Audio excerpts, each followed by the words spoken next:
Hello friends, তোমরা সবাই কেমন আছো? আশা করি তোমরা সবাই খুবই ভালো আছো আর সুস্থ আছো। আর আমিও খুবই ভালো আছি। আজকে আবারও একটি নতুন ব্লগে তোমাদের সবাইকে স্বাগত জানাচ্ছি। আই হোপ তোমাদের ব্লগটি একটু হলেও ভালো লাগবে। আর এখন বাজে ঘড়ির কাঁটায় ওই বিকেল 5:30টা মতো। তো বিকেল 5:30টা থেকেই আমি আমার ব্লগটা শুরু করলাম। তো বিকেলবেলায় মানে একটু শুয়েছিলাম, তারপরে উঠে ভাবলাম একটু চা করে নিই। চা আর বিস্কিট খেয়ে নেবো, কারণ বিকেলবেলা একটু কিছু খেতেই হবে।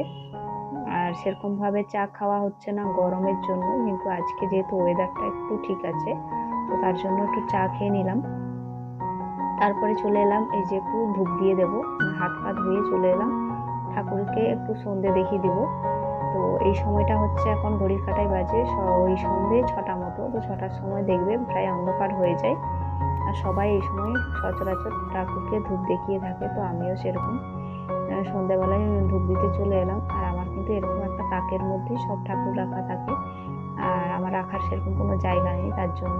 তো তোমরা আমাকে বলতে পারো যে আমি যদি কিছু ব্যবস্থা করতে পারি। আর তারপরে যে কিছু বাসন ছিল যেগুলোকে আমি ধুয়ে নিচ্ছি, এগুলো হচ্ছে দুপুরবেলায় খাওয়া হয়েছিল, তো বাসনগুলো ধোয়া হয়েছিল না, তো ওগুলোকে ধুতে চলে এলাম। আর আমি এই সন্ধেবেলার ব্লগ মানে যা যা কাজ করছি সেগুলোই তোমাদের সাথে শেয়ার করছি। আর আমার ভিডিওতে কোনো এডিটিং কোনো কিছুই তোমরা পাবে না।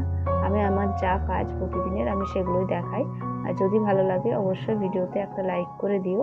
আর যা তোমরা যদি আমার ভিডিও প্রতিদিন দেখতে চাও, মানে আমার পাশে থাকতে চাও, তাহলে অবশ্যই চ্যানেলটা সাবস্ক্রাইব করে আমার সঙ্গে থেকো। তো তোমাদের সাথে কথা বলতে বলতে আমার সব বাসনগুলো দেখো ধোয়া হয়ে গেল।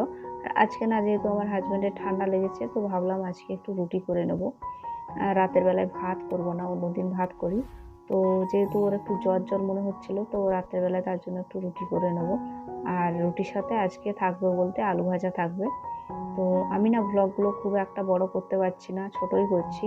আমার একটু নিজেরও শরীরটা ভালো নেই, তো তোমরা একটু মানে মানিয়ে নিও। এই যে সন্ধেবেলায়, তারপরে এখন বাজে ওই কটা বলবো, রাত্রি ওই 8:30 নাগাদ। তো 8:30 নাগাদ চলে এলাম রুটিগুলো করে নেবো। আর রুটিগুলো না খুব সুন্দরভাবে হয়েছিল, মানে ফুলে যাচ্ছিল বেশ সুন্দর। মানে মাখাটাও খুব ভালো হয়েছিল, আর রুটিগুলো মানে সবগুলোই ফুলেছিল।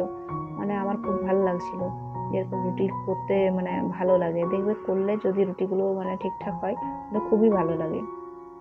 তো আজকে আর ব্লগটা খুব একটা বড় করলাম না। আমার এই রাত্রে এতদূর পর্যন্ত থাকলো ব্লগটা, মানে সন্ধেবেলা থেকে রাত্রিবেলা পর্যন্ত আমি কি কি কাজ করলাম সেগুলো তোমাদের সাথে শেয়ার করলাম। আমি জানি আমার ভিডিওগুলো এখন অনেক ছোট হয়ে যাচ্ছে, কারণ আমার নিজের শরীর খুব একটা ভালো নেই। আমি ক্যামেরা অন করে বা বিশাল কাজ বাজ করতে পারছি না বাড়িতে, প্রচুর রেস্ট নিতে হচ্ছে। 2 দিন আগে বাড়ি গেছিলাম, অনেক জার্নি হয়েছে, কিন্তু যতটা পারছি তোমাদের সামনে তুলে ধরছি।